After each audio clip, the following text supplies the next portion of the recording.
All right, according to YouTube, we should be live. I'll wait for a sound check from the audience before I get too far into this. It looks like the mic is working. Everything on my end is working, at least. Let me get my earbuds just in case I want to go somewhere. All right. Let's see. What else was I doing? Let's see. Do we got any echoes? What's up, Alec Ludo? What's up, Fox?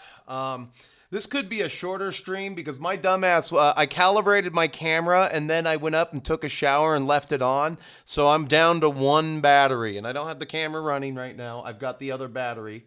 So, I just wanted to draw awareness to that. And then I guess I could start off the show with some questions that I've recently gotten on the Instagrams, because I think every time I make a battle report, I'm just going to release it on Rumble, and then the Saturday that I release the battle report, I'm going to let you guys know about it on YouTube, because I'll release it on Friday, then I'll let you guys know about it on YouTube to go to the Rumble. So the link is in the description below to the battle report if you would like to watch Orcs and Goblins slug it out against Warriors of Chaos.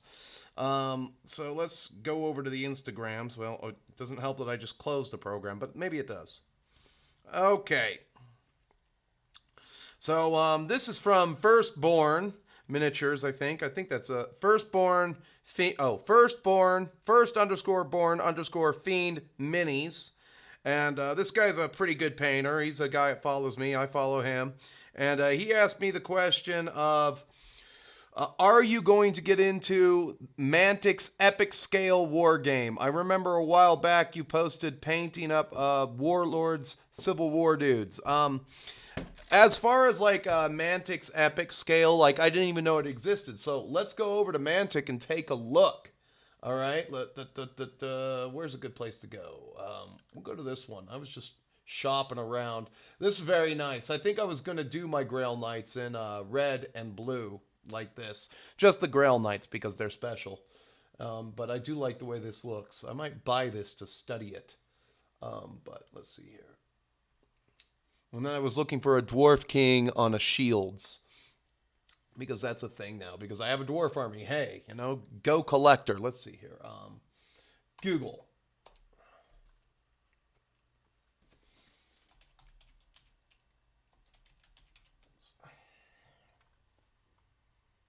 What do we got? What do we have here on Mantic? Let's get rid of the ever-sexy Tarna. I got to go back to Akka. That's what I need to do. Tarna.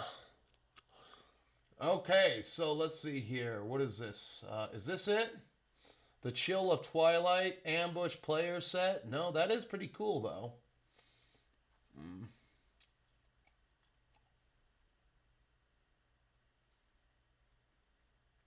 Don't they have something called new releases? What do we got here? Firefight. Dead. All Out War. All right, we'll just go to all games. Dungeon Adventure. Huh, what's the game called? Somebody in chat tell me what this game is called so I know where to look. Is it Under Kings of War?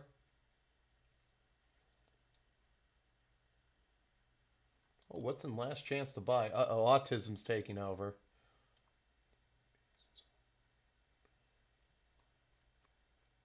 Uh-oh. The classic 3rd edition rulebook is Last Chance to Buy at $11.99. I wonder what's in the works there. All right. Let me go here. Oh, my live stream studio. Howdy, Ultimate Warrior. What is the name of the Mantic game that's coming out here? The epic scale battle game. New releases. There we go. Why don't I go there?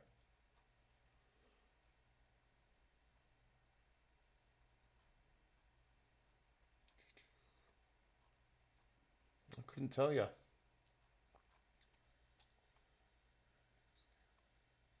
Guess I'll go back to Google real quick.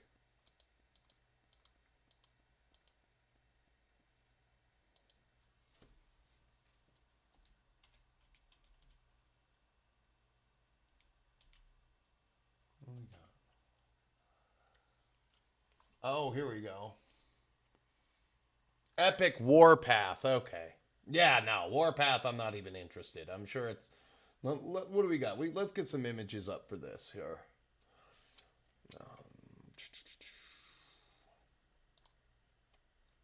Oh, great. Everybody's doing an epic style. Let me just... I guess I can click on this and go visit it. Get my fat ass out of the way. Yeah, it looks like you know, what's weird is everybody's doing a epic style war game now. Sculpts are not final. Okay, so it's just rumors and myths. So no, the answer is no. I have enough on my plate with Bretonnians and work cracking the whip on me. And, between my other hobby, which does take up a good deal of my time. I was at the gym for an hour and a half yesterday, kickboxing. Let's see, I showed up at... No, I showed up at 6, started, hour and a half, easy.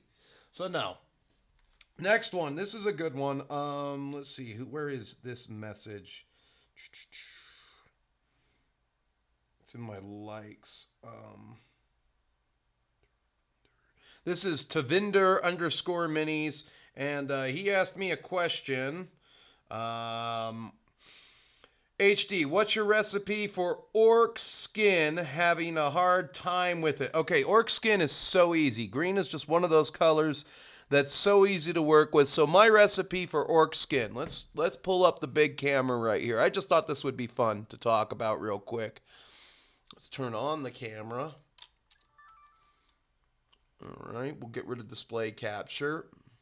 So whenever I do orcs themselves, I either start with... I think both of these colors are still good. I either start with a base coat of Gnarls Green, all right, from the P3 range, or base Wa Flesh. Always that. All right, I always do a dry brush of this flesh here, okay? So I start with those. Then I go right to War Boss Green. Okay, I go right to War Boss Green, and let's get rid of that and that. Go over here. Right when I go to War Boss Green, once the War Boss Green is on, that's a highlight. I give you a wash here. I need the washes. My washes are over here. Here we go. I'm almost out. I'm going to have to buy some. I'm going to be painting some orcs pretty soon. I always go to Bealtan Shade. All right, I always use this. And then with orcs, I highlight again with War Boss Green. That's it. You're done. Orc flesh, completely easy. That's my recipe most of the time. If they're a boss and I want them to have a little bit more, some more green accents around the nose, the lips, the cheekbones, I will mix this with Moot Green. The process is basically the same with Night Goblins, except for they are ultimately more green in color than their orc counterparts. So they end up looking more moot green. As a matter of fact, I'll go get an orc that I got some green skins out. I'll show you real quick what I mean.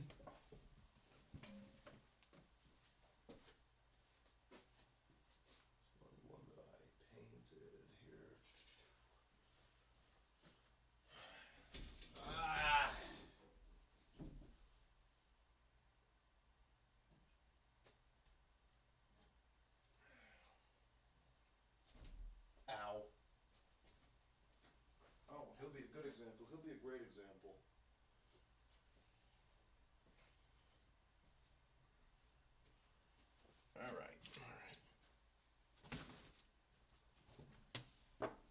All right. So this is back. I painted these guys back when I gave a damn about the game. All right. So these guys right here. You can see that he's got the, he's actually been done with Snot Green. This was probably before Moot existed. And Snot Green is literally just IO sand mixed with white. But he's a little bit shiny. And this is my goblin boss on a wolf. All right, so there's that. This guy. And then you got Grimgor. And you see what this does. Black Orc. He's just kind of darker green. I stopped with the War Boss, it appears to be. I stopped with the War Boss on this guy. We'll get him a little closer to the camera. I didn't do any gore effects. There he is with his axe. I'm actually really proud of this model. He's got his blood forged armor. Why isn't his armor red? Because it isn't. I don't know. But yeah, that's just, I stopped with the moot green, but I always wash it with the Beal tan. So that's how I do orc flesh, and that's the recipe. All right, now let me see here. I just need to go in somewhere real quick. Go in here.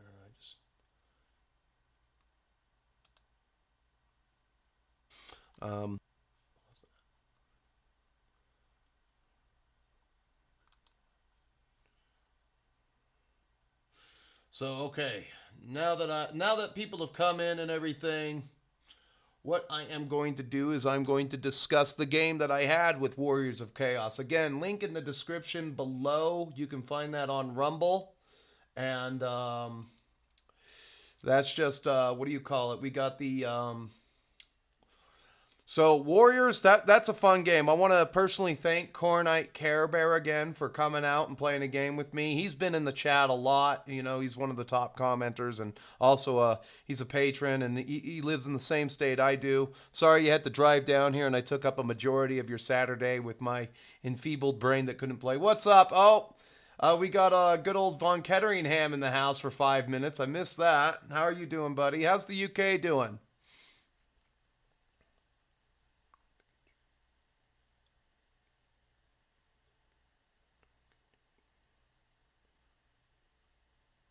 With it being difficult to get your hands on P3. I haven't found it difficult to get P3 paints. I just don't buy a lot of them. There's only a couple colors from the P3 range that I use. I like Battlefield Brown. I think that's a good color. I like Gnarls Green. I also like... I like Iosan. I haven't even opened this up yet, you know, just... I haven't found it hard. So, you know, there's just not a lot of color. I've never used any of their reds. I've literally only ever used, like, I have their yellow ink. Yeah, I haven't used a lot from their range, that's all. And then, Cud.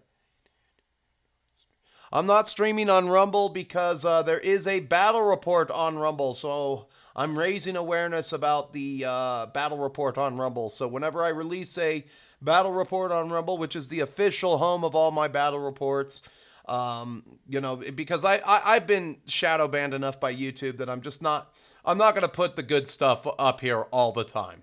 And I said, this is a good battle report. I'm real, you know, even though when I was editing the thing and talking about the report, I was tired. Let me go back to display capture so I don't wear my camera battery down. We'll get Tarna back up for a minute.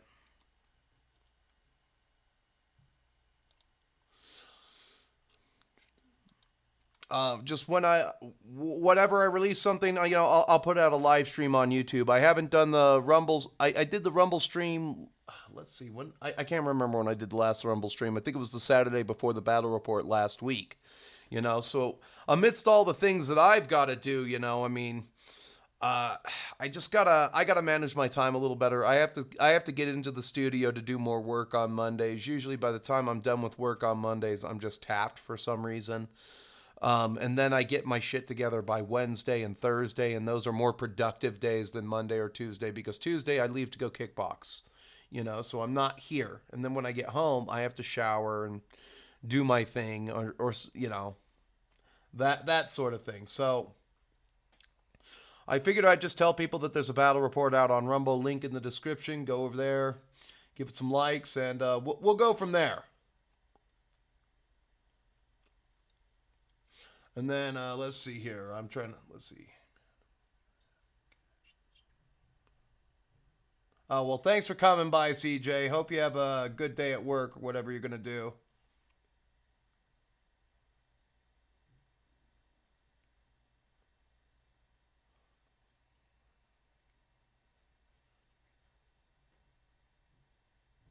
Oh, yeah. I've bought, okay, yeah, Menoth is another color. Sorry about that, Alec. So, yeah, Menoth White here. Boom, P3, Menoth White. That's another good color. You know, It's a solid line of paints. I just don't have a lot of their colors. You know, I use game color predominantly by Vallejo, and I'm starting to pick up the speed paints by Army Painter because they're pretty solid and they're I want to say they're pretty good. I haven't used too many contrast paints by Citadel, but you know, I mean, there's different ways of doing things now than it was like back in 2000. It's not 2011 anymore. That's what I'm saying. So basically, you know, I've given out my orc flesh. I was going to talk about Orcs and Goblins here. Yep, the 16 to 2,000 point army. I guess I could go over here and we could take a look at the armies of what I'm hatching just from a list perspective. I do like this website though. All right, so I was making a dwarf list. Now this is kind of cool. And this is why I was looking for a king on a shield, because I can give this guy the rune of preservation and the master rune of adamant, or whatever that is, adamant, whatever that is. It makes him toughness 10. 6 wounds with toughness 10. You give him the rune of preservation, and I believe that makes him immune to killing blow, which is even more hilarious. It's even more, you know. So let's see here. Immune to both killing blow and multiple wounds X. If I suffer a wound, I take 1 wound. That's pretty solid for a dwarf king who's just going to be swinging a great weapon every single time at you. Doesn't even have a shield. You know, come and get me, bro. Toughness 10 dwarf lord with 6 wounds for 314 points. Ah, damn, that's really good. Oh shit, man. I'm glad I haven't faced that down yet, because I would have no answer to it. I would literally have no answer to it. Toughness 10, you need 6s if you're strength 6 to wound that shit. Yeah, that ain't no joke there. Especially him swinging a great weapon. But let's see. So, did I not put it up here? I was also working my vampire counts a little bit. My army got a little smaller. Or vampire count shit is way more expensive. I don't get my fell bats, and I don't get my 40-man unit of crypt ghouls anymore. That's kind of gay.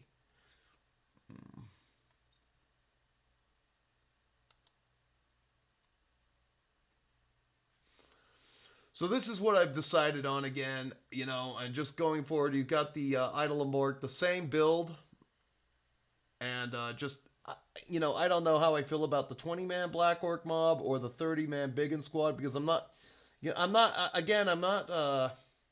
100% sold on this real estate, and this is why I really want to play more games. But the problem is, I think gamers these days are kind of lazy. You know, I was talking to a buddy of mine on the phone, who lives out in West Valley, and I'm like, why don't you come and play a game? He's like, oh, I don't know, man. I might be doing something with my lady later. It's too hard to make plans. It's Saturday afternoon. Has anybody noticed that with gamers these days? You know? It's just that there's kind of a malaise of, I can't get up to leave my house, and then they like fall asleep, you know? So Black Orc mob every single time. If I can make them stubborn, I do it. They got the additional hand weapon. I like that with the Furious Charge. I think that's just a solid unit. 29 Biggins. I'm going to put my Wizard in there. I'm going to put my Wizard in the Black Orcs and my Standard Bearer in the Biggins unit, because I want them to have the magic weapon. 30 Night Goblins. 2 Fanatics this time. That's only 177 points.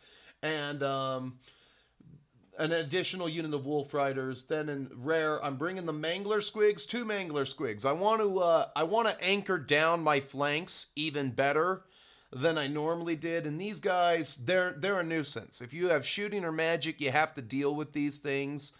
You know, it's not good. You know, so this is just what I'm thinking for 2,000 points in my next game if I play it. Same guy. War Boss Dementia Hitler with the Talisman of Protection, Heavy Armor Shield, and the Choppiest Choppa. Sucks is the Wyvern doesn't have Tough Hide. Or does it? Ugh. See? And so I'm at the point now with Orcs and Goblins where I'm just going to continue to use the same list. And I think that's what you should do.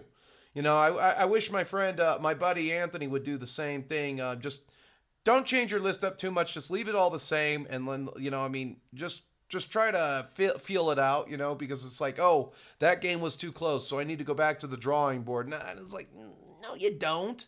You know, I mean, this game is still new, and you've played a grand total of 2 games, and I've only played a grand total of 3 games, and I have no idea what to do, you know, and I don't know if anybody at the local stores is playing this game. Oh wait, they're not. They're fucking poor, you know. So I just want to chew the same list every single time for a little while, you know, even for my opponents. And I know that's an inconvenience because they want to try stuff too. But, you know, I mean, maybe try different scenarios, you know, because, again, out where I live, I don't think there are too many old world players yet, you know. What does the Wyvern do? Just double checking. And I don't have my list memorized yet. That's another thing.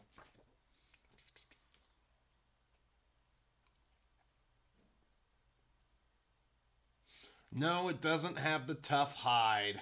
Dang it.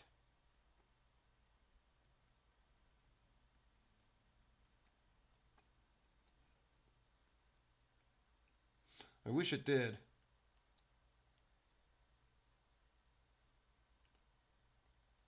It's got the Swift Stride rule, though. I wish it had the tough hide, though. That would be useful.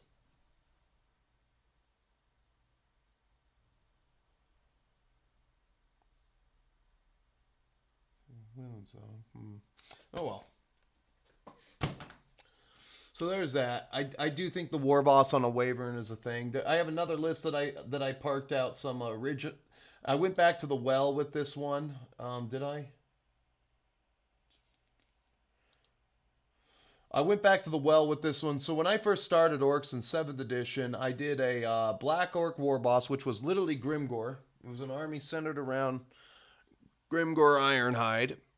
You know, just get him a little closer. You can't see him. All right, fair enough.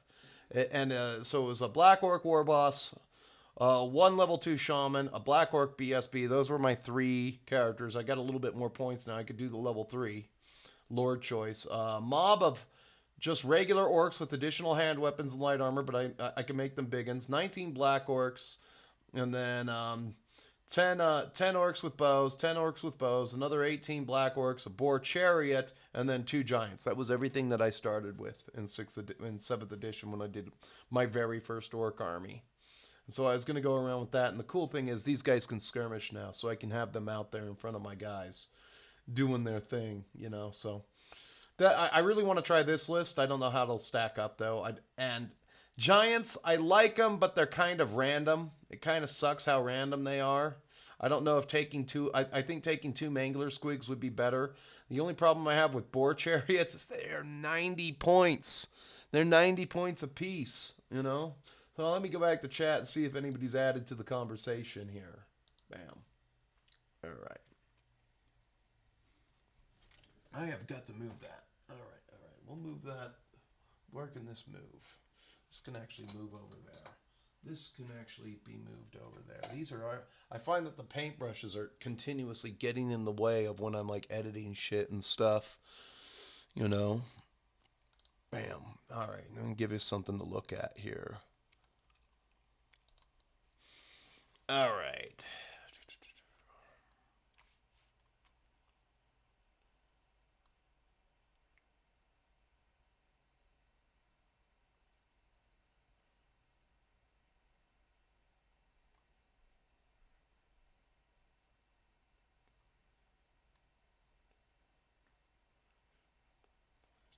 I beg to differ. I think that so Alec, I think that the gamers, you know, one of the gamers I called who's going to come over today isn't a drug guy, but like the other guy that I wanted, his entire household is fucking on the weed. And I think the problem is that people would rather just be high and put up their feet than do anything. And I think that's becoming a real big problem in the adult world. For the working class, is that the people ages 18 to 45 would rather just smoke weed and put up their feet at the end of the day, and that's literally all they want to fucking do is smoke weed and put up their fucking feet. And it's becoming a fucking problem. It's becoming a malignant tumor in American society. Um, I think they got to go back to either, okay, weed is legal, but I mean, I don't know. I don't even think weed should be legal anymore with how stupid it's making everyone. That's just me. It's for me, it's becoming a problem. I understand if it's in the case of like Core Night, if he doesn't want to come out and play a game, I get it. That's a 40-mile drive. That's a 40-mile drive. There you go. That's a good enough excuse for me. I'm hoping to play him again because I had a lot of fun. But I see like a general malaise among adults about just the need and want to put your feet up at the end of the day or on the weekend is so strong that people don't want to get off their ass and do anything anymore. And believe it or not, that includes meeting at a game store. People do not want to meet in game stores anymore, you know? They just want to put up I mean, they'll go and they'll buy their shit, they'll build their shit half-assed, and they'll talk a big game, and then they'll get high and forget. They'll get high and they'll forget what they were doing. Oh, there it is. Apologies. They'll get high and they'll just forget what they're doing, and it's a general malaise among adults of I don't really feel like doing jack and shit, and Jack left town. And I call it weed sickness, or in much the same way, some guys get like 3D printer cancer and they drown themselves in projects that they can't get to. That's, there's weed sickness, 3D printer cancer, and there's just the Netflix and chill attitude are like the three main conditions that are affecting adults these days. I think it's really hard for people these days to focus on one project, focus on one game. My buddy in my group has a problem with that. He was talking about Rumble Slam. He's talking about Stargrave. I can't keep up. Literally. I mean, I do the best that I can for him, but at the end of the day, there's only so much I can do. I mean, I've got to, I mean, at least I studied Japanese hiragana for 20 minutes today, and then I woke up this morning kind of rough. I sipped my coffee and set up the stream. That's about all I could do, and I at least got half of my vegetable meal prepping done. So it's been somewhat productive. Somewhat productive. I'm going to go out later. I'm going to power lift a little bit, do some heavy bench, some heavy deadlifts. Not going to do any heavy squats. I rely on my legs way too much for them in kickboxing. But, I mean, just like getting off the couch and being active, that's a problem for everybody, I don't like the secretary at my work. She's like always finding some excuse to talk to me, and I'm in my head. I mean, I'm nice because I'm at work, but in my head, I'm out of your league, lady. Don't even attempt to make the effort. You weigh almost as much as I do, and I'm a full-grown man, hovering around 200. What makes you think you're on my level? And I don't know. I also blame the food that we eat. It's just a real hard thing to put your finger on at the end of the day. Why people don't want to get off the couch and do shit, including game. It's like you have to, and that's another problem me and my buddy have is that we don't want to chase after full-grown adult men who say they want to play, but then when it comes down to it, they don't want to do jack and shit. And you don't want to be, and it's like if I make an appointment with you, I don't want to chase after you. I literally do not want to chase after you at the end of the day. Like I made a phone call on Monday. Hey, are we still doing this Friday night? Marijuana affects the memory, and that's where we are. That's where we are. I want to play big games, but I think relaxing and putting your feet up wins every single bleeping time, if you ask me. What's up, Wraith? How you doing? You're in Vegas, Cud? That's awesome. Next time I go south of the border down towards St. George, I'll have to hit you up, and maybe me and you can meet for a game. You get in touch with me on Instagram, buddy. Get in touch with me, Cud. Maybe we can set something up. I come down to St. George because that's where Grandpa is. So if you want to hit me up on Instagram, link is in the description. Maybe me and you can set something up, and we can have a game. I'll bring a table down if I have to, and you can meet me You can meet me in St. George. That would be awesome, you know. Because what is that, like an hour from Vegas? Yeah, that's like an hour from Vegas. I don't think that's too much to ask. So anytime you just hit me up on Instagram, and we can set something up.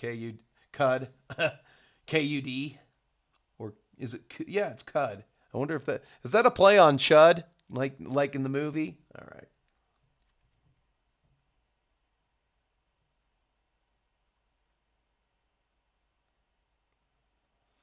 What's a damn shame about the Giant? The Giant is just a little random. He does have the D6 thunderous stomps.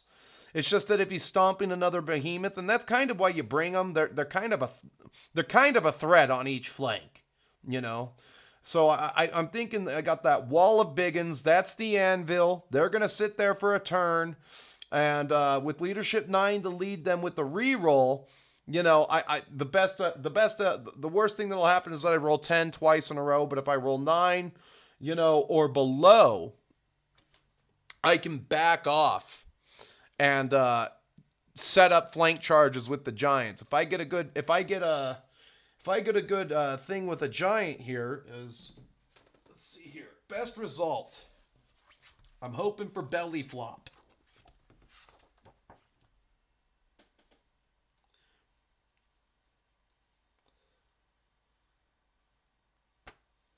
Yeah, I can just place a, what do you call it? So with everybody being on 25 millimeter bases, I believe that is 9 bases total. Let's see how many this is. Let's see how many this covers.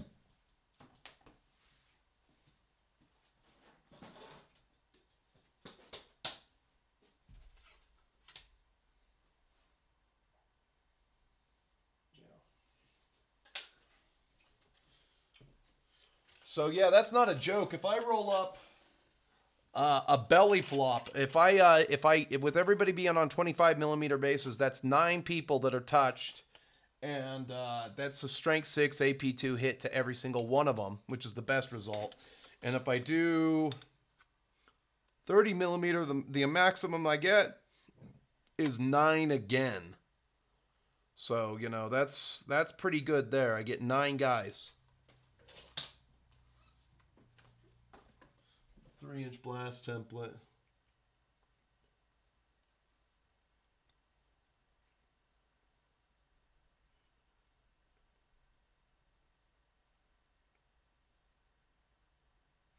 Yep, it's a strength 6 AP2 hit. If you're touched by it, even friend or foe. Just boom, belly flop. Another one is headbutt from the giant. That one is just an automatic D3 plus 1 wounds. No armor save, no regeneration permitted. If you get that to go off against a dragon, that could, if you roll a 3, you're getting 3 wounds.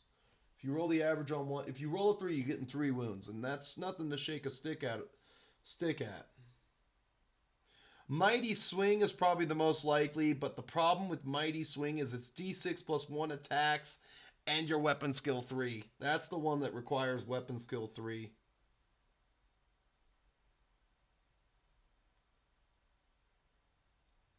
And then you got this one for Thump with Club is still really good. It's strength plus 4, so your strength 10, AP 4, multiple wounds, D6. And this just automatically nominate a. You're not going to get an armor save. You'll get your ward save. I'm going to do one strength 10 hit to you, AP minus 4. I need a 2 to wound you. It's boom. Thump with Club, that's another good one. And then jump up and down.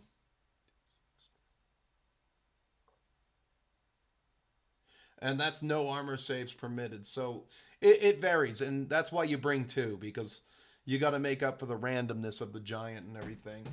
Ow. Of course, everything hits my knee. Everything hits my knee where I've been kicked the day before. What's up, Hungar? How you doing, buddy? You blame Cali Mule event. Yeah, I do blame California for a lot. Like, California just gets away with whatever they want to do, and then it has to become a law for the rest of the fucking country. So California is going to ban classic cars by like 2030 or some shit like that. And it won't be legal to own a classic car in that state. And they also want to push that fucking bill about having an automatic kill switch in every single fucking vehicle. What kind of fuckery is this? You got a country in trouble if you're talking about like how every car has. So wait a minute, I have to. That's the most unconstitutional shit I've ever seen. I have to spend money to have an automatic kill switch installed in my car so that you can turn it off if I wander a little bit too far from the plantation. Well, I'm sorry, Master. I didn't know I couldn't go to St. George this week because of emissions standards. You know? Yeah, blame California for a lot. I really hope, and this is the problem. The migrant shit never affects the ruling class, and you always have to look at politicians themselves as Murray Hamilton from Jaws, the mayor of Shark City. And you notice that he was really reluctant to hire the contractor. Nobody wanted to hire Quint. They went out. They let all the fishermen go out and capture and kill a large predator. Problem solved, right? Looks good for the papers. It's whatever looks good for the papers and whatever makes you feel good. That's every modern politician. But when the shit really hit the fan and his kids were in the water at the same time when that boat got overturned and that dude got his leg bitten off, because they were all in the pond on the pontoon boat, he's like, well, my kids were on that beach too. And he's like, sign it, Larry. Sign it. What is it? It's a voucher so I can hire a contractor. We're going to hire Quint to kill the shark, and we're going to pay that bastard what he wants. Nothing ever changes until it affects, until a politician gets assassinated or affects them and their family directly. The politician's daughter walks out of the mall. All of a sudden, she's knifed by an African. And the guy takes the $150 from her wallet, and there you go. Then something might be done, but they probably keep that quiet, So that's the take,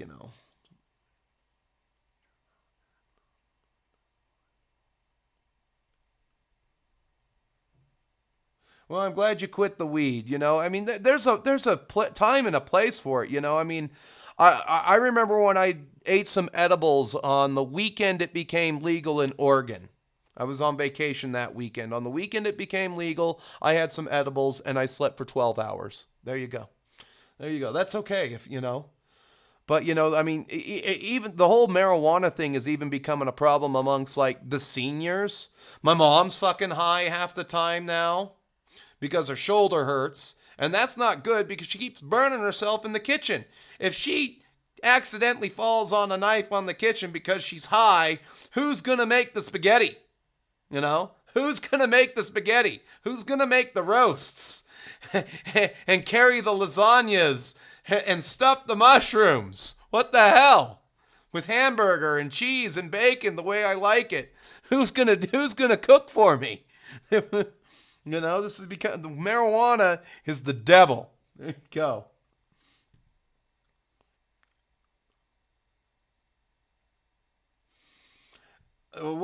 Come get me, buddy. What have you been doing, Hunger? How's your brother DM James doing? I've been 100% busy. I see you guys doing your streams every now and then.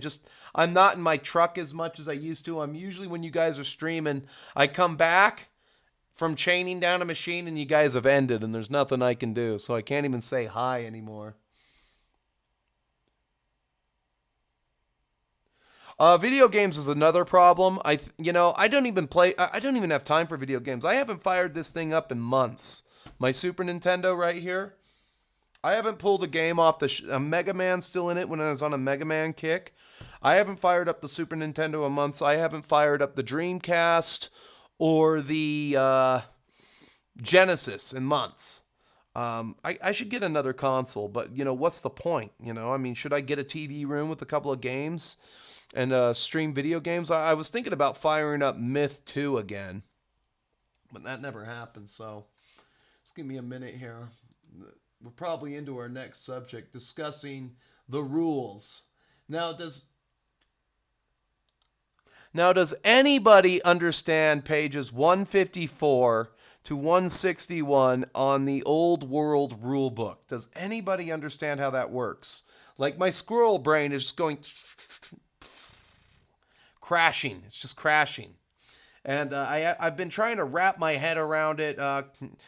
Praise be to Cornite for helping me get it just a little bit, you know. So basically, the way I see it is, when a unit breaks from combat, you do not subtract how much you lost the combat by from your leadership. And that's my story, and that's what I'm sticking to. And I haven't really figured out that. You can't. You also can't combat reform. So if I kill the enemy in front of me, I'm kind of stuck looking in one direction unless I want to overrun. That's what I'm getting. You know, and so that's where we're at. So if anybody who's following along right now, I'm going to take a drink from this and give you a second to get your old world rule book so that the knowledge can come to me from somebody who doesn't have the brain of a shot glass.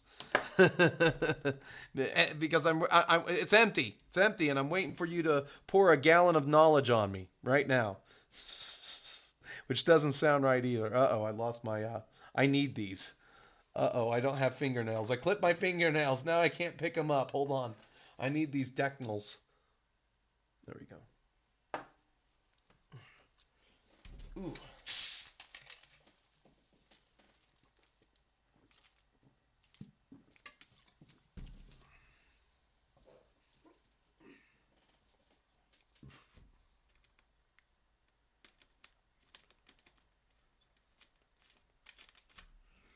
What's up, the Sleepless Painter? I'm glad you're here with us today. I do stream on Rumble from time to time. It's been a little hectic with my schedule, trying to set something up and have things to talk about. But today I'm here because, again, I want to reiterate, like a broken record, there is a new Warhammer the Old World Fantasy Battle Report out on Rumble. Link in the description.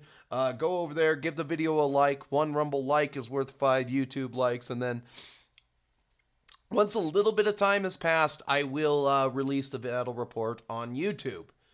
And, you know, because I don't want to be too greedy, you know, and I just don't want to spam out battle reports to make my subscriber count go up. You know, I think that's it's a little tasteless, in my opinion, you know. And I also got to figure out a new theme for a show. I did 2 shows in January. You know, at least the weather was bad enough for me to do that. And I'll take that any day of the week. Let's close that up. Of course, I always have to drink the fizzy water. Glad to hear that, Hungar.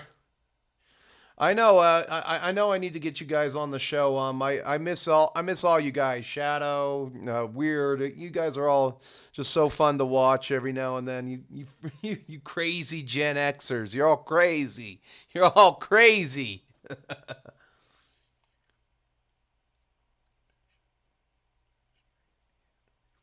Okay, so you need to. Okay, that's okay. You need to make a leadership test to restrain and combat reform. Or you just, so if I kill the enemy, I can just overrun if I want to. Or I can make a leadership test to restrain and reform. I got it.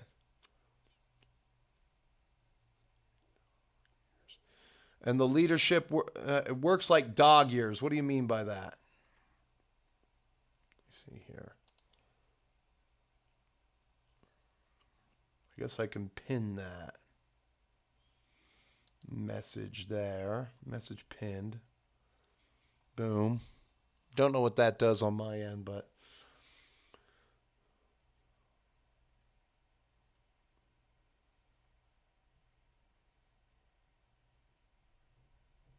oh, I pinned the wrong message. So Rumble likes work like... Yes, Rumble likes work like dog ears. They absolutely do. Yeah. And then that was the one I was supposed to pin. We'll pin this one too. Replace pin message. All right. There you go. You can make a leadership test to strain and reform. So yeah, let's talk about that for a minute here. Skink Chief.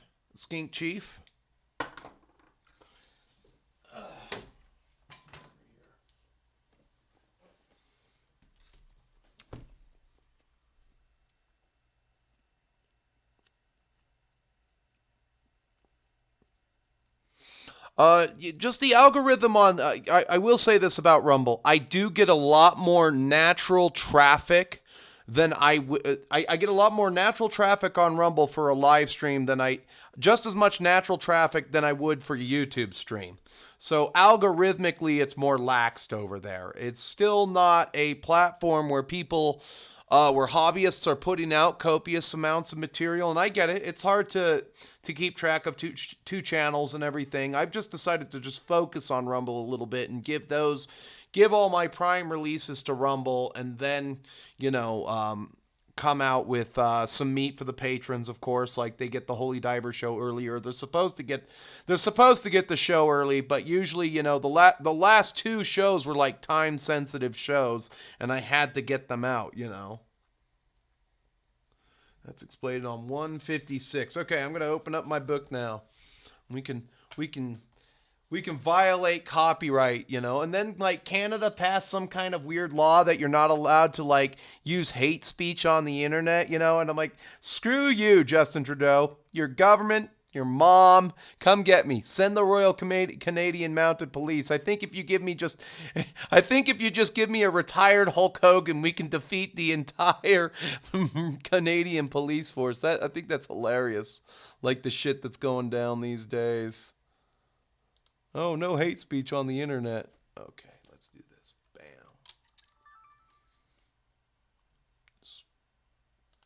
Bam, we got this. Okay. Alright, so I could throw those away. If I was an LLC, I could have written that lunch off as a business expense. But I am not that big yet. So we are on 156. So 55, 56.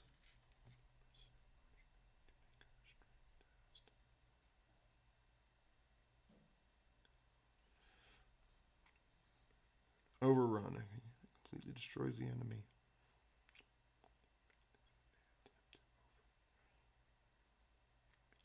All right, yeah, right there. I even underlined it, and I still just don't remember. It's like my friend says, ever since I started boxing, I've been getting worse and worse. It's like you're punch drunk.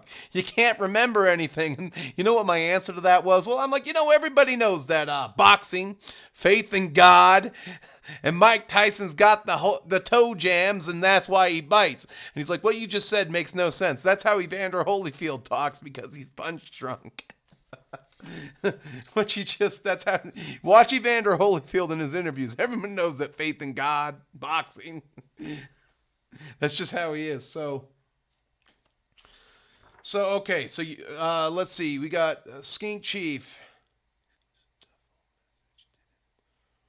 Oh, they went through. Okay, so what we got here is I'm on page 154. If the result of the natural roll is higher than your leadership, you just break and flee. If the result of the natural roll is equal to or lower than the leadership, but the modified leadership is higher than the unit's leadership value, it falls back in good order. All right, so do you not subtract combat resolution points from the combat after everything is done? You just use combat points to determine who won the combat, and then you take your leadership at base value. So if I'm leadership 9, I take it on a 9 and I break and flee on a 10, but I can re-roll that if I have a battle standard baron. Let's say I roll an 8. I'm just trying to figure out, when do you roll 2d6 on the give ground, and then let's see.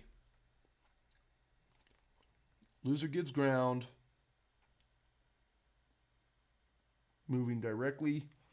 Okay, that's 134. And then they put it on 134. I think the layout of this is shit. It's just shit. Complete and total shit the way they laid this out.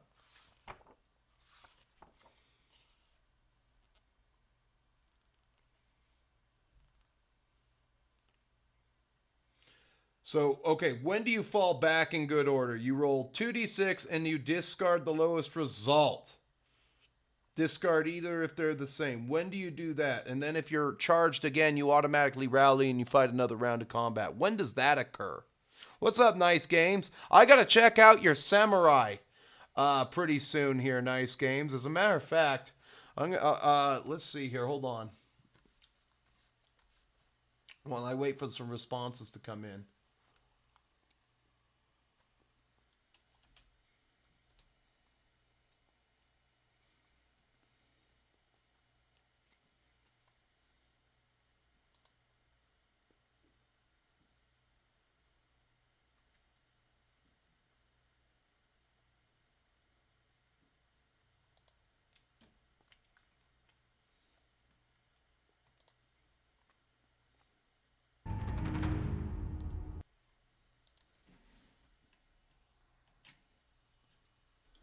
I'm going to watch that after stream, but I'm going to share that link to the video right now. This is Nice Games, and he has a bunch of samurai that he just painted. Right there. And so there's that. All right, let's see. I roll 2d6 because I lost combat. If I roll 5 or less from an 8, minus 3, the 8, the 3 I lost combat by. Hold on, let me pin this so I can see it better because I got that stupid heart in my way.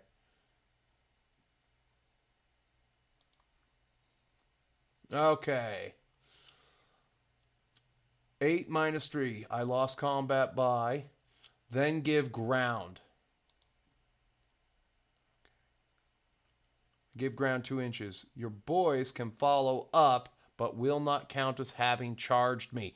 So if they stay there, and you have to test the restrain to not follow up, or you just get to choose if you follow up. God, I don't know why this is so. I'm gonna have to download the whole conscript here. Shit. I appreciate you, buddy. Where's the pin message now? Right to the top. If a 6 or 7 is rolled less than the base leadership, but more than the modified number, I give ground. Okay. Restrain, reborn, pursue. If you catch me, you count as having charged for the next turn.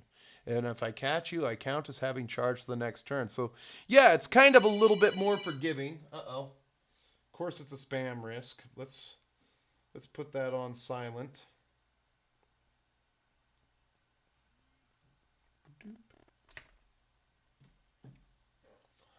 All right. No, you keep painting those. That's what I'm going to watch. It's, samurai are always a treat. Whenever somebody does samurai, don't be shy. Share that stuff because, not a lot of people game Japan. They do not war game Japan a lot. People are, I think, next to Napoleonic the French Napoleonic uniforms, I think it's there's Nice Games would know off the top of my head. There's a French regiment that people don't like painting. Is it the Hussar Cavalry? It's one specific uniform from the French that everybody just avoids like the plague. Samurai are kind of like the same way for some reason. Nobody ever wants to paint samurai. Sorry, I'm getting off topic there. Just break him. And if I roll a 9, I just break and flee. All right. So now I've got it figured out, finally, and I can, as a matter of fact, my dumb ass can do this real quick. I'm just going to copy that. Hold on. Copy. I'm going to put this in notes. It's going in my notes. Bam.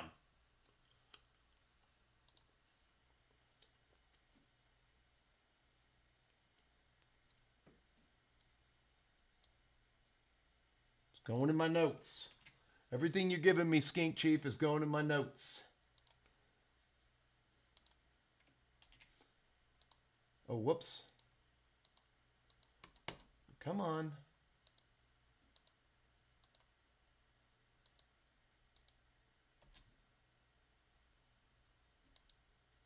Refresh, you piece of shit.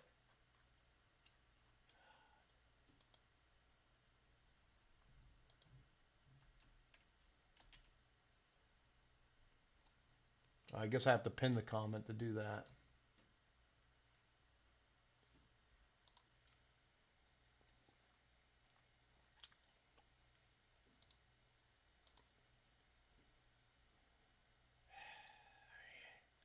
I hate you, YouTube.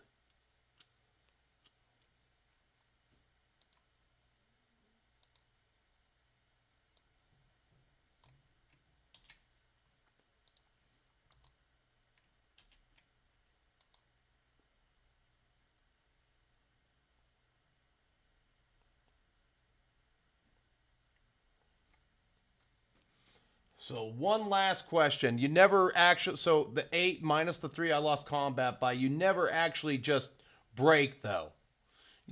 So your leadership still, your leadership is still 8. It just determines whether or not you're going to do the making a flea roll, good order. You roll your 2d6, and that's when you roll it. Okay. God damn it! I don't know why it's worded this way. I really don't, and it just kind of pisses me off. I don't know. As an old school guy, it's kind of hard to wrap my head around.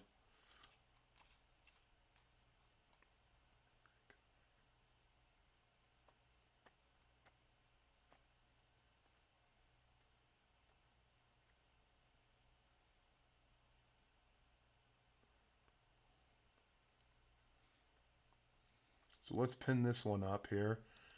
Boom. Got that. So on 2d6, 1 to 5, give ground. 6 to 8, fall back in good order. There we go.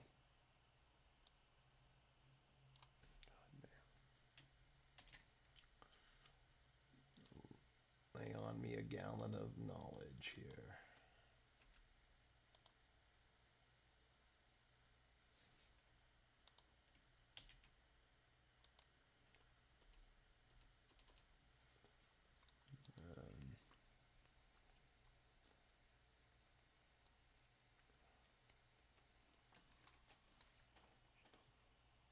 All French are nightmare to paint, and so are the samurai. But I'm always up for the challenge. I know you are. You're a tremendous painter, one of the most tremendous painters that I know.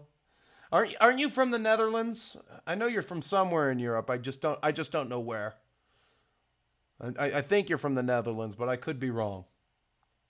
Basically, the difference between giving ground and falling back in good order is that giving ground does not let the unit follow up and count as charging, all right? Falling back in good order allows the unit to follow up and counts as charging. All right. Hell yeah. Yeah, I noticed that on the Games Workshop battle report. Sweden, sir. Oh wow. Uh-oh. Love the snow. You must like the ski. Sweden.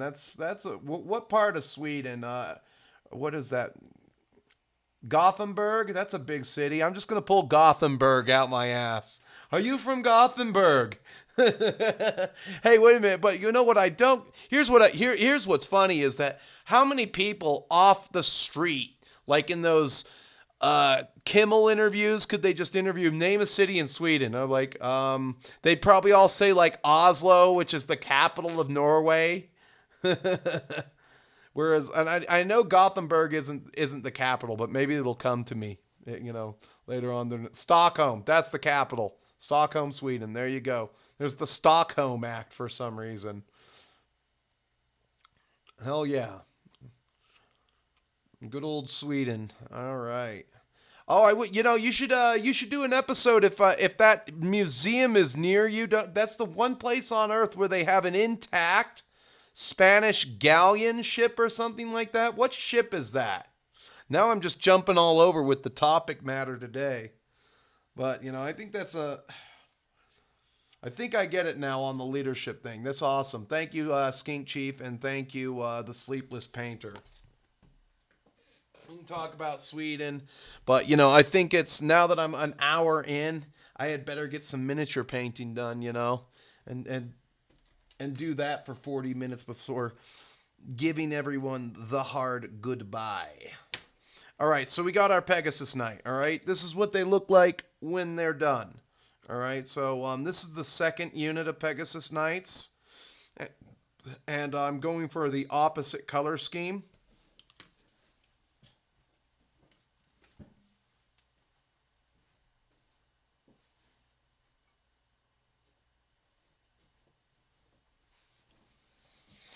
This is what the Pegasus look like when they're done. They're just going. These guys got blue tunics and those ones got gray tunics. I just didn't. I wanted the colors to break up. These guys are probably going to have yellow The other ones are going to have yellow shields as opposed to the blue, so that I know that they're a different unit.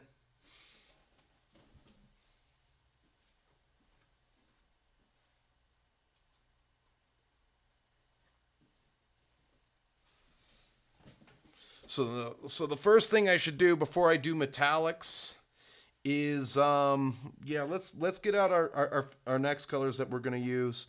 Now this is basically Dove Gray from the old Citadel line. This is all the Dove Gray left that I have.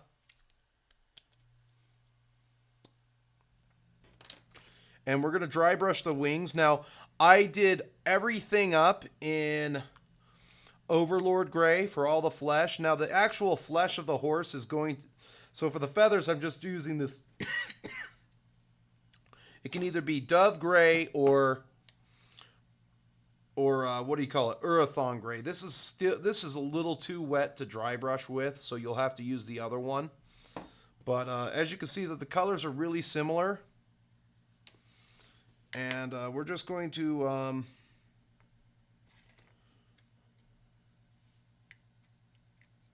start out by just dry brushing the wings and the feathers.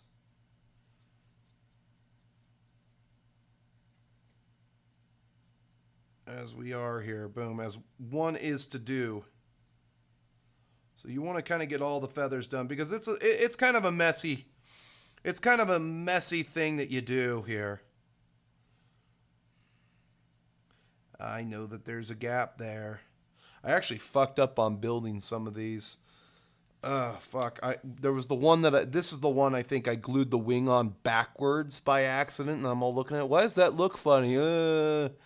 Oh, God. I am glad that this project is going to start winding down pretty soon.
I have a different way of doing the horses on sub-assembly now, but for the Pegasus, they're a little more friendly than the rest of the Knights of the Realm. They're just a little bit more user-friendly for the paintbrush than the Knights of the Realm are.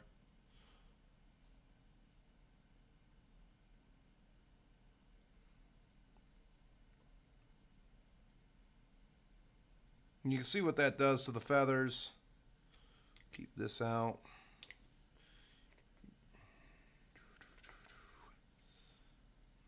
And I always want to finish one full side before flipping the model over, one full section.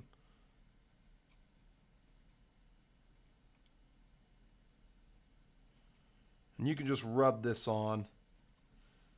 The cool thing about the, what do you call it, the Overlord Gray is that it just kind of stains the miniature. It doesn't, it was always hard doing wings back in the day because it was very easy to clog the details on the wings and everything. Very easy to clog the details for these things. But with the contrasts or speed paints, you're just really kind of running roughshod over the wings. I'm like weighing into this. All I have to do is wipe the excess off. And I can go like to the top here and make them more lighter. And all this is like white and gray mixed together. Mostly white. It's Dove Gray. If anybody remember, I forgot what it's called. I think it's Urathon Gray today. As a matter of fact, I can experiment. Here, I'll take some Urathon Gray that I have here, and we'll just open it up. This one's just a little bit more opaque, but it will still work. You just don't want to use the air color. See that? It's just a little bit of a difference. but it would still work. All right, if I want to, let's do it. Let's just do it. We'll put a little bit on. You know, it's not really going. I could actually just edge highlight up here. It's a little bit brighter if I wanted one more shade. It's one of those things where people aren't really going to notice.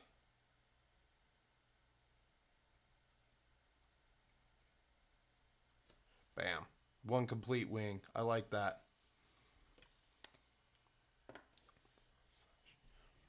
It's a ship from 1628. Sank in Stockholm before it even went out. Oh my God, that's massive disaster. But the ship is epic. Yeah, I've seen pictures of that. That would be something worth seeing. You should go to the museum and do a YouTube video there. I mean, if you can, you know, I'm like, yeah, amuse me, Nice Games. You live for my amusement. You must go to the museum and take pictures and take videography of the ship for me so that I can know what it's like to be in Sweden. For my amusement. What's up, historical doppelganger? How you doing?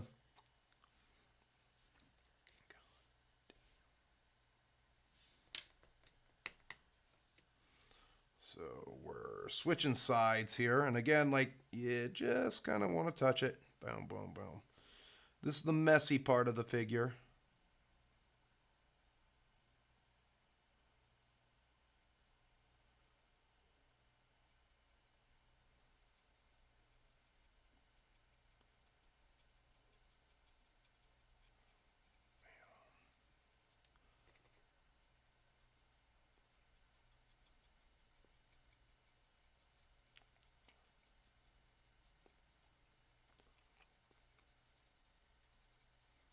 And I can just keep dragging this until everything's off.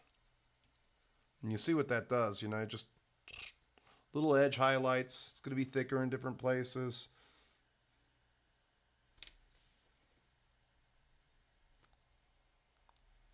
You always want the tip of your dry brush to be a little damp, just a little bit damp.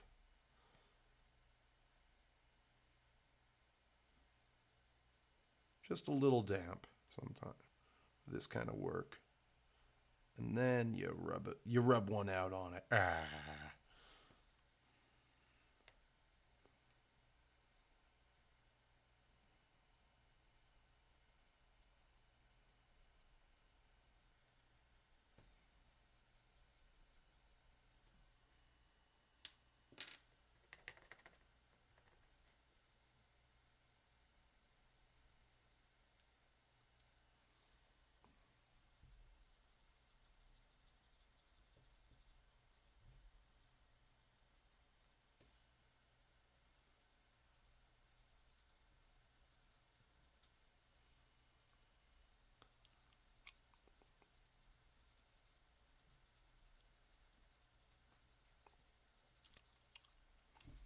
A little bit more.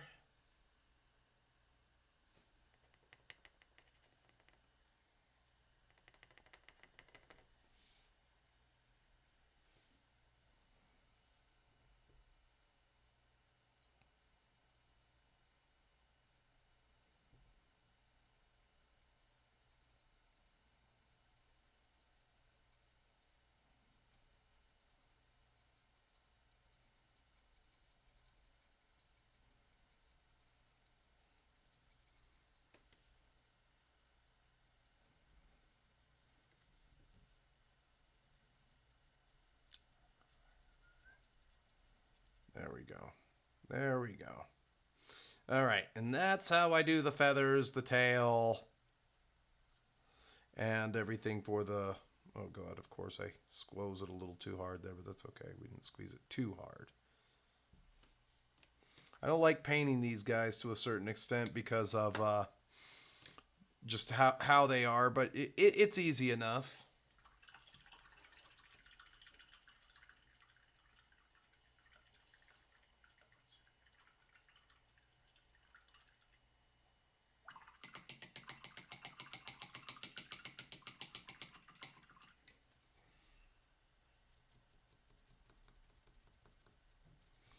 You You know what's amazing is that there might be some eccentric woodworkers out there that would like to remake these ships. You know, you'd be surprised what you see on Instagram these days for reels. Reels, of course, the bane of my existence.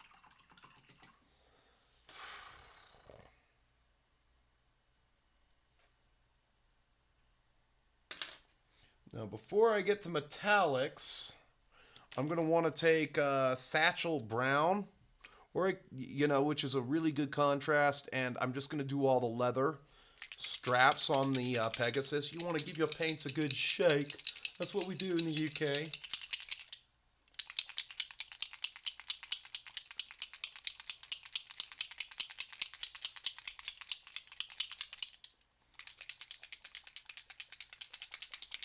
Always a good one. The thing I don't like about the speed paints is that they evaporate very quickly.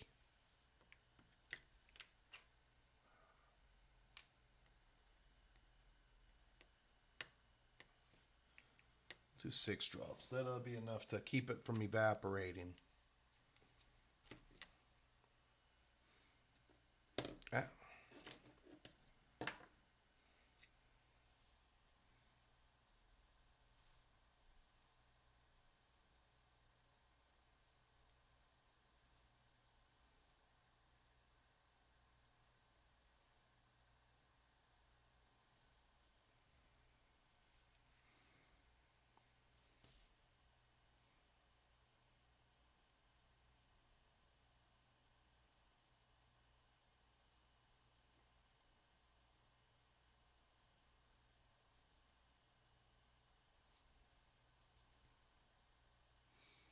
I'm also not worried if I spill on the gray,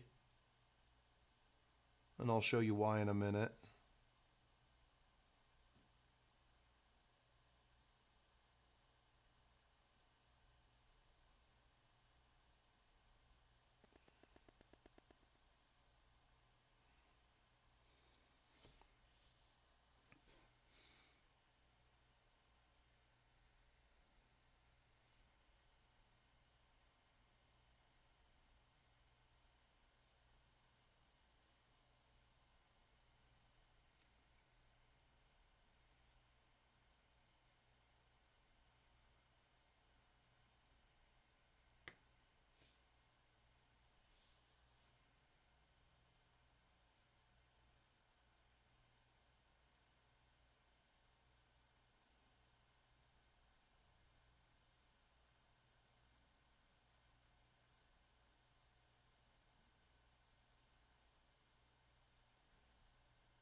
We also use this brown for the lance base color as well.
All right, now we got the saddles.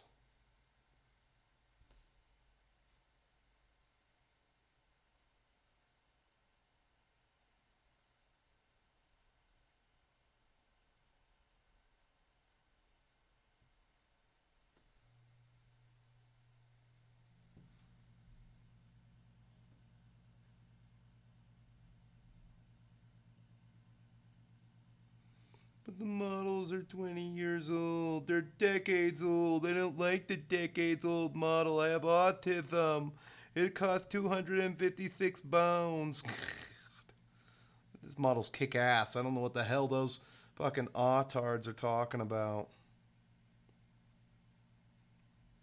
Like I said, they made this game for me. For me.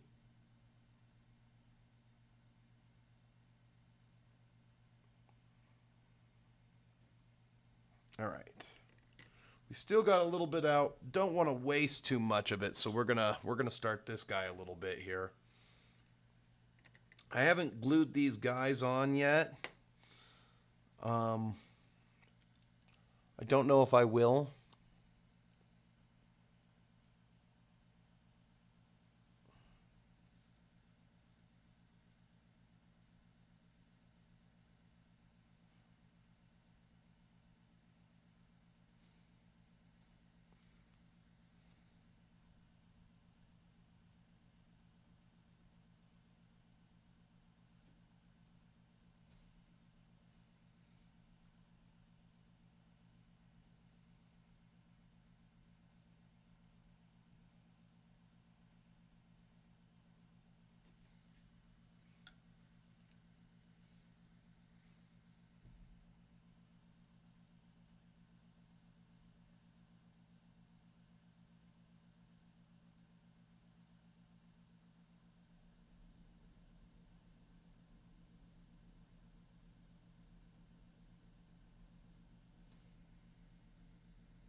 I'm also not shy about staining wherever I'm going to put gold or metallic. Now that's kind of done. I can do the straps on this guy's head real quick.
Apologize for a second here. I just have to go in there and take a look.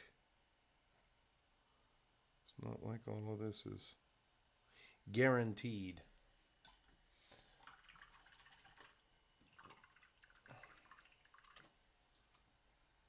All right, now when I said it didn't matter if I got the stain on the gray or anything, I can just take London Gray, which is the color I was going to originally make these guys. Now I have like buyer's remorse about my paint scheme, but it's okay. I'm not going to spend a lot of time painting an army that I'm actually physically going to use a shit ton once I get it up and going. Not going to be using these. If I'm going to be touching these guys all the live long day, there's really no reason to go over the top with them, because if something breaks, you know, like I've already started to make replacement lances and stuff like that, you know. I just want to keep the same hammer in the tool belt. And that's something you got to think about from a project perspective, is how often are you going to play the Bretonnians? I think I'm going to be playing the Bretonnians a lot once I get them up and going. And how breakable are these guys? Pretty breakable. You drop one guy, he's probably going to shatter, especially if he's one of the old pewters. So you want to have replacement parts ready to go so you can just glue on things. What's up, Fearless Freep? How you doing? It's good. Everything's good. You missed all the fun. I was talking about how there's a battle report in the description on Rumble a while back. We are painting a Pegasus Knight. Got two more, and this is what's on the table for the weekend. Gonna finish these two guys, their shields, their decals, their bases. They're all going over there. Then I'm gonna start my men-at-arms. Do my 36 men-at-arms. I'm going to do everything in that box. Then I'm going to paint the Lord and start the Grail Knights. And it's going to take a little while. It's going to take a minute, but it's okay.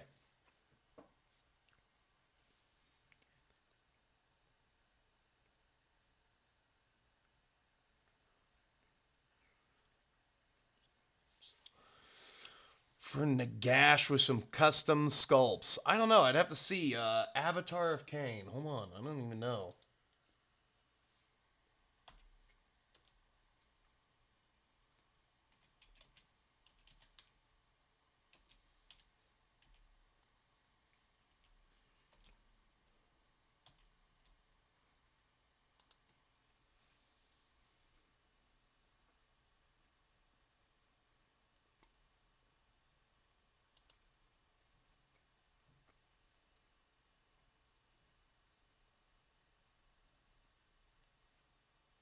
Depends on the paint scheme that you use. Let me go over there real quick.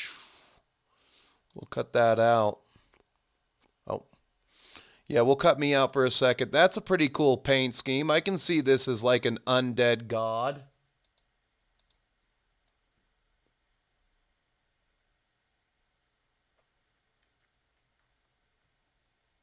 If you're looking to use that for what do you call it? Nagash, yeah, go right ahead. It's less loud, and guess what? It fits on the frickin' base, unlike the Nagash model, which is I had that model. I'm glad I sold it.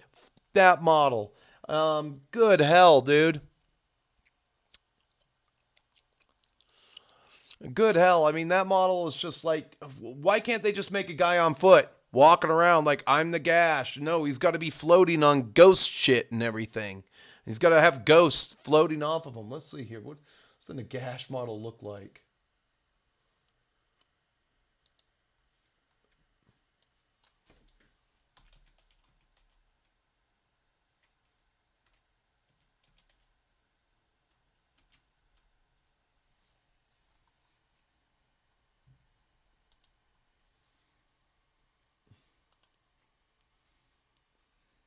There was nothing wrong with this model. There was nothing wrong with that. Just make a newer one. And then they had to go to this thing. That's like... Oh, hold on here. We'll do that. Oh, you piece of shit. Look at how problematic that thing is with all the shit hanging off of it. Good hell. Like, screw you, Games Workshop. I don't need the ghosts. I don't need them floating on, like, magic power bullshit.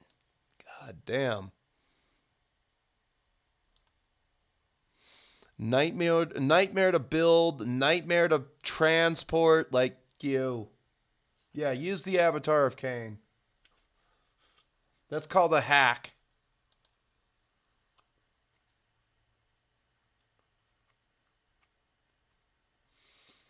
Is everybody watching Shogun? I'm kind of interested in that show, but then again, I don't really watch TV. Oh, I need that camera on. There we go.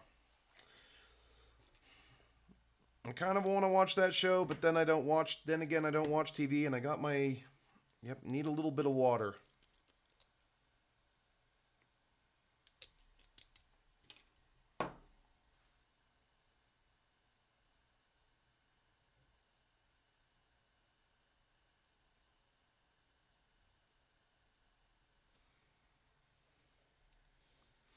So I wasn't worried about that at the beginning because I'm just going to take the London grain. You see the way that just sticks to the model right there. See how clean we are? You can leave a little bit of a black line there. It's not a big deal.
I'm at max light. Oh, now I can see.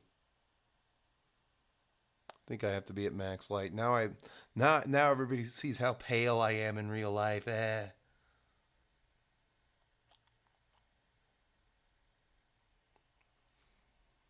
to get one more. I think I need a. I think I want to hang another light from this angle here. Use that to light my face. Use a different. There's so many different things I can do. This shit.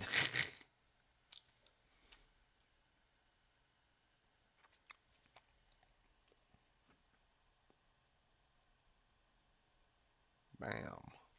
And I'm just taking the London Grey and I'm finishing off the tunic.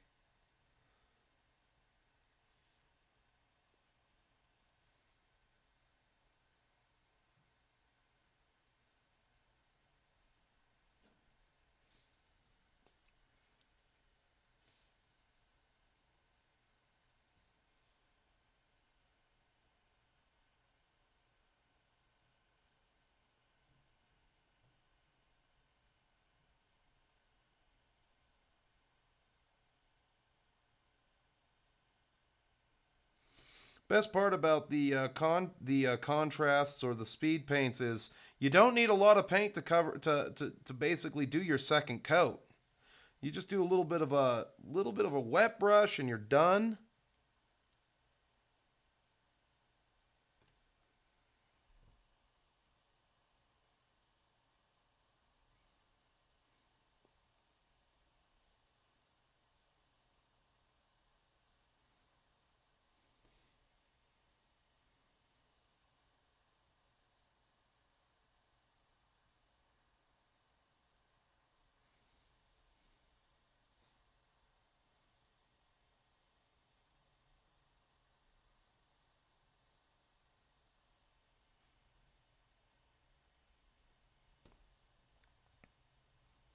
Little drop of water.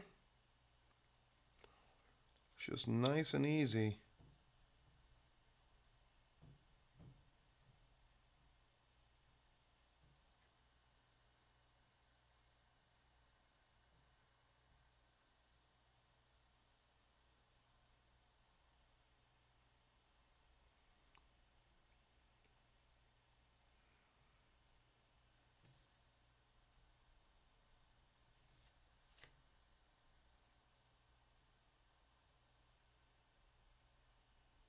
And it also goes over the white primer that I missed. But the Codex will also do that.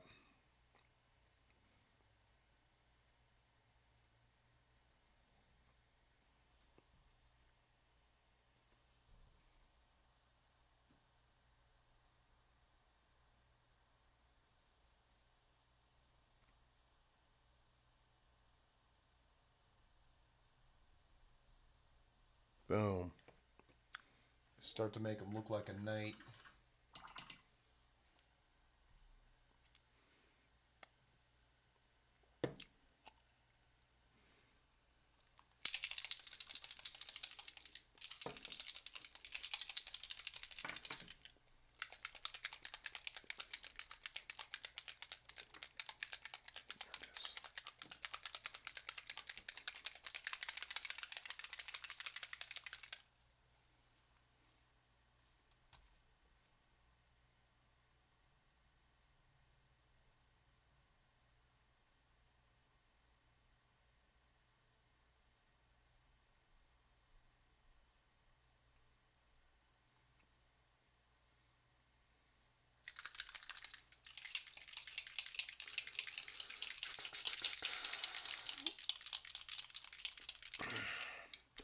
I want to watch Shogun, but is it worth getting a Hulu subscription? I don't have FX.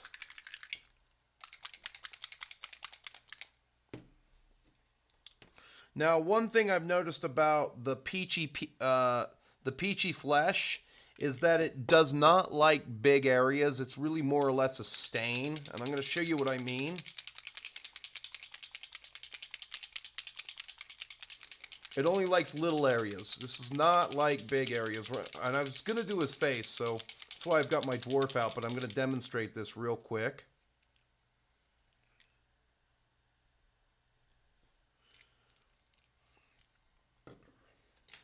I think you're better off just using skin wash, using an ink. You're probably way better off with skin wash.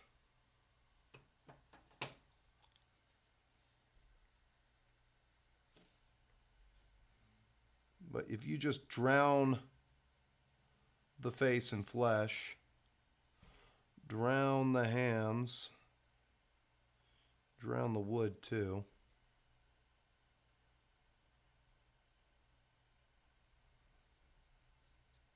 Little areas. It only works on little areas.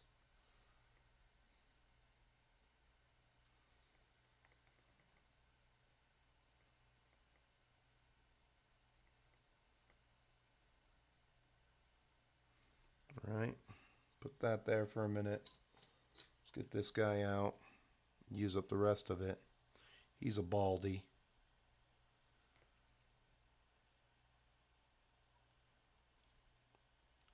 I'll demonstrate what I mean.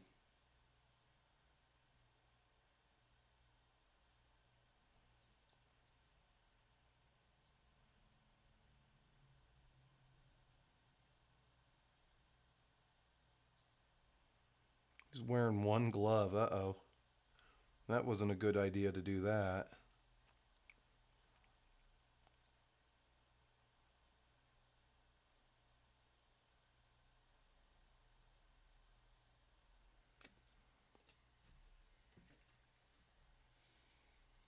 But you get yourself a little bit of this dwarf flesh.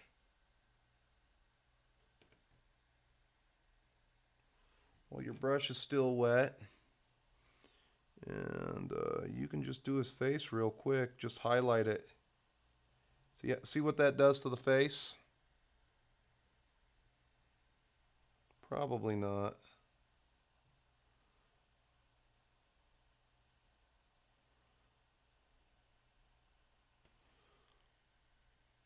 Boom. It literally just the dwarf flesh just or barbarian flesh literally sticks to the peachy flesh. And it's just you're automatically highlighted. And this is just kind of a dry brush. Boom. That's it. You're done. You're done. There's like if I can get to that guy's eyes, I'm going to do them, but I don't think that I can.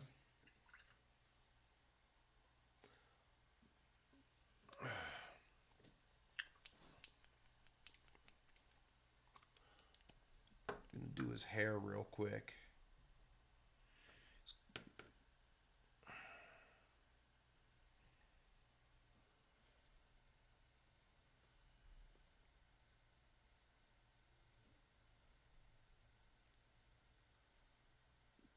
Nothing wrong with a dirty blonde.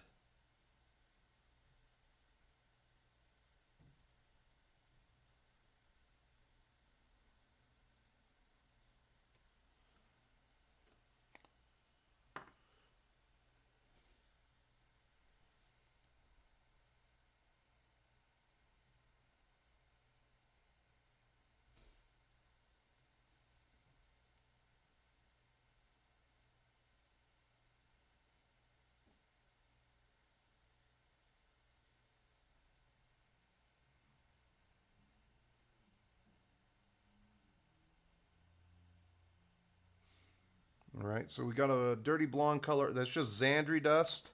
And now what we can do is we'll just carve out a little white.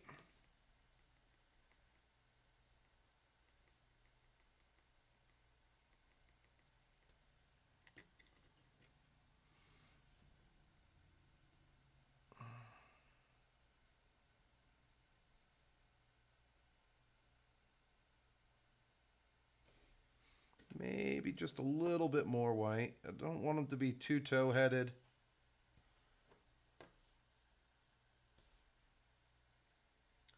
But this is quick hair. If I was doing quick hair for like barbarians or anything, it would just be Xandri dust mixed with white. Boom, done. Quick hair.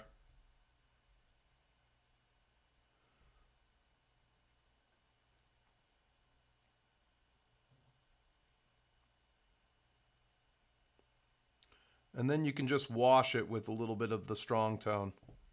It'll get into the recesses.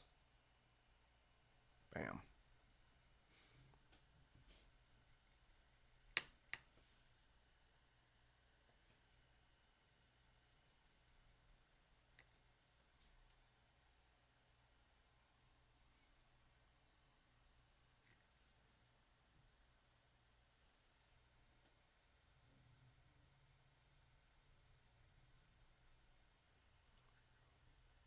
Done.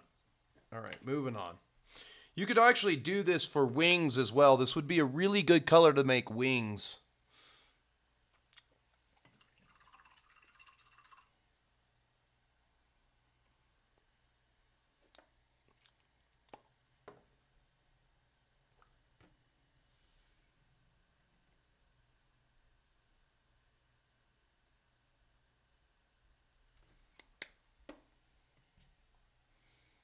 We'll move on to our enchanted steel.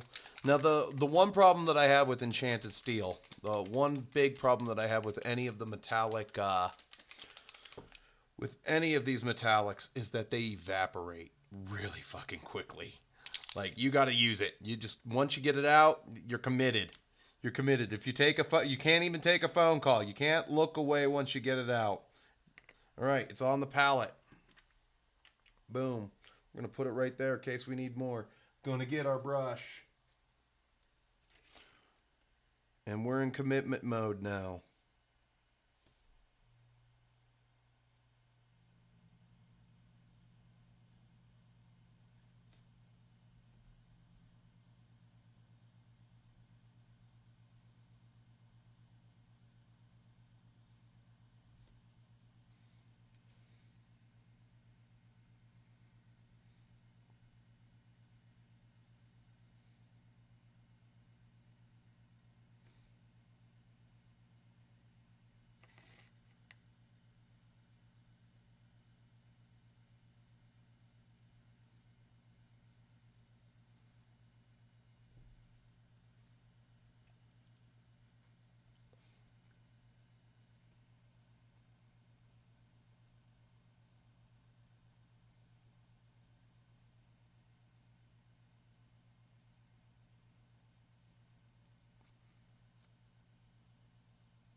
have to keep using it until it's gone.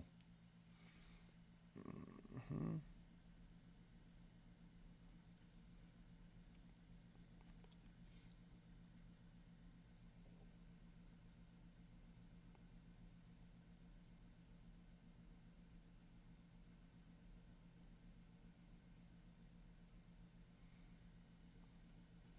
All right, now we're looking at this guy.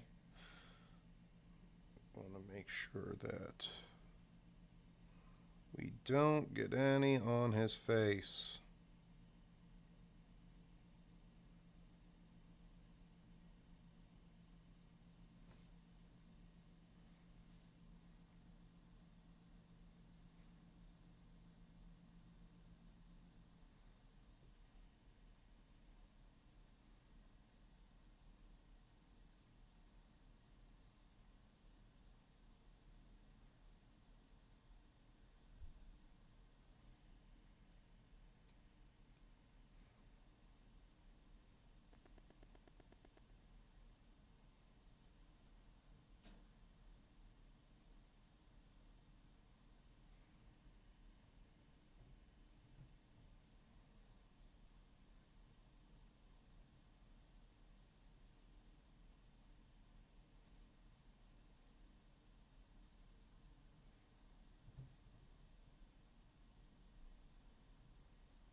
But I do like how the metallics stick.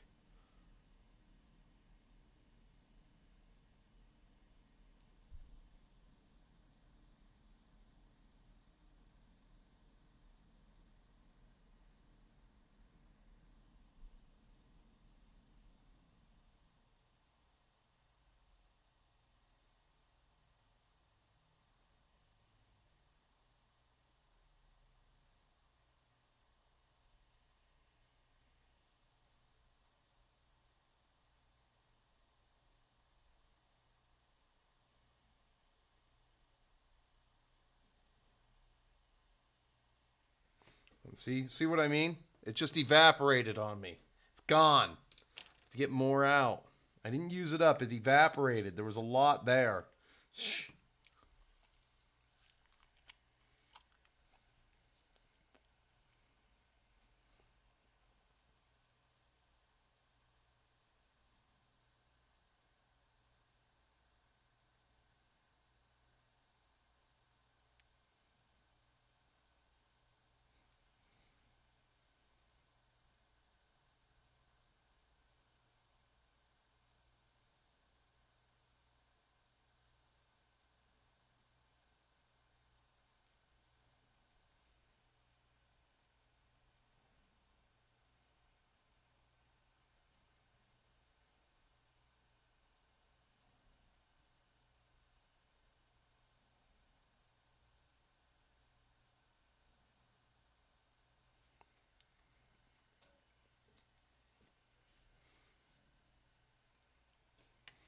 But one thing they're good for is just like if you have a big area of metal or anything and you're spray painted white, oh my God, do you get good coverage just by touching.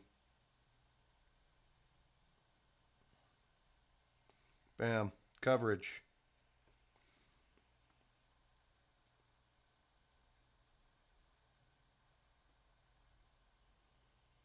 And I'm not particularly worried if I get it on the Pegasus skin. The Pegasus skin is just a Codex Gray highlight, and that'll cover up any damage that I do with other paints. You know, so I had taken time to think that out in advance. But the dry brushing of the wings and the metallics and the gray on the tunic are just things that I want to get done. And then I move on. Like the last thing I do are leather straps. And that's just Gothor Brown.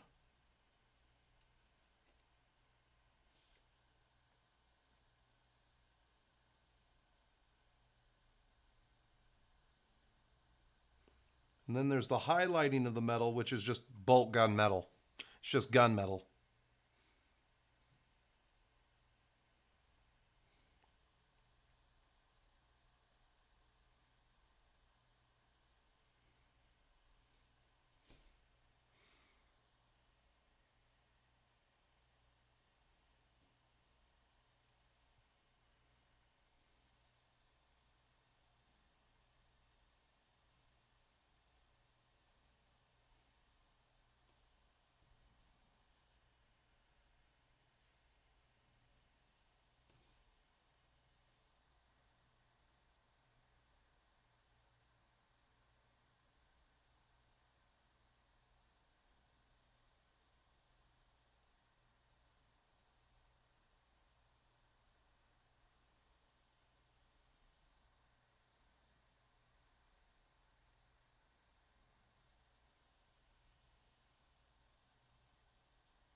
All right, a little bit of leather now.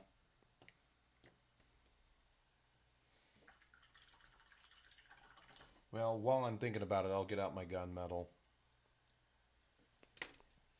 Just gunmetal there.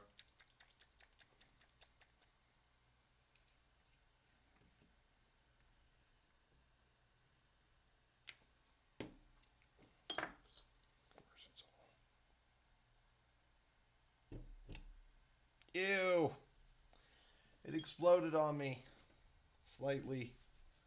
Thank you for nothing. Hopefully it didn't get all over the miniature.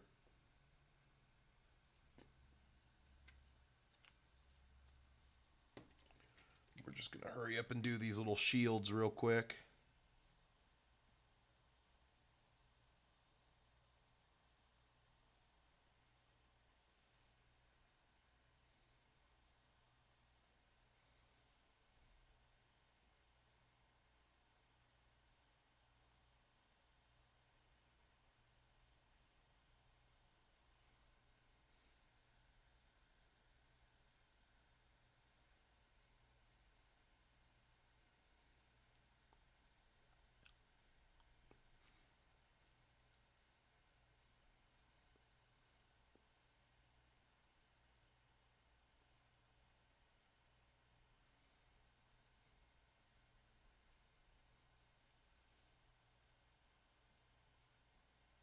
You see how that gunmetal just sticks to it as well. That's one of the advantages to these contrasts and speed paints. It's just that when you're ready to highlight, you just go for it. Boom.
Oh shit. We are coming up on the hour, aren't we? Yeah, these guys are just time consuming. You have to stick with them, I'll tell you that much.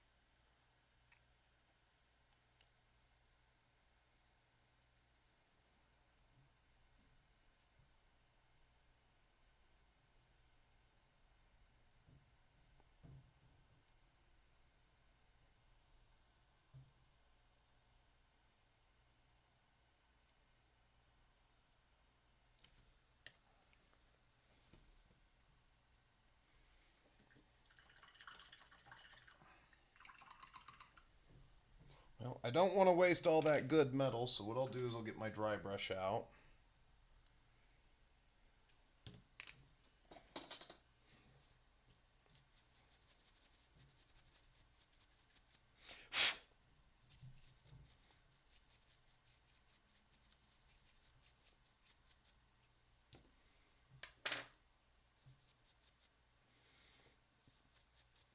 I have to scrape together. I gotta make some more commands for my black orcs and stuff. Because I don't have any command groups. So I can't wait for some of the orc kits to come out so I can have command. But we are not gonna let that paint go to waste. This is the fun part of black orcs right here. The bulk gun metal part.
Let's scrape out the rest of that and see if we can finish his leg.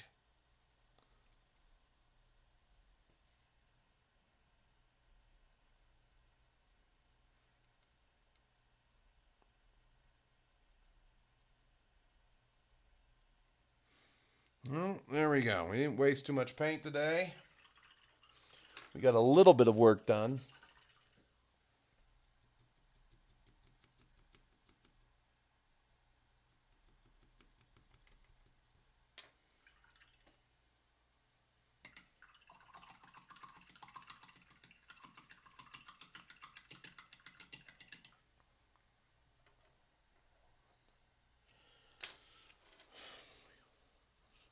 Well, all right. I just wanted to thank everybody who showed up today. I'm going to leave the chat open for another minute here, see if anyone has anything they want to add. I want to thank you, Skink Chief, and what do you call? Oh, sorry.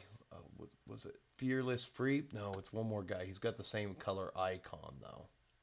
Oh, the Sleepless Painter. I want to thank Skink Chief and the Sleepless Painter. I want to thank Cornite Care Bear, and we'll go into our outro here. See if anyone else has it.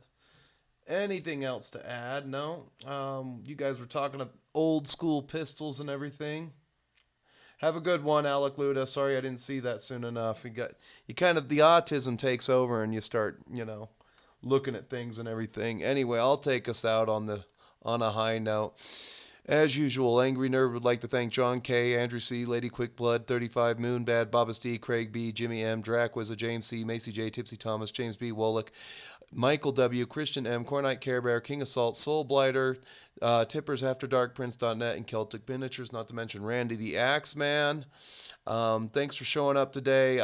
Don't forget that there is a battle report available on Rumble right now. Link in the description below.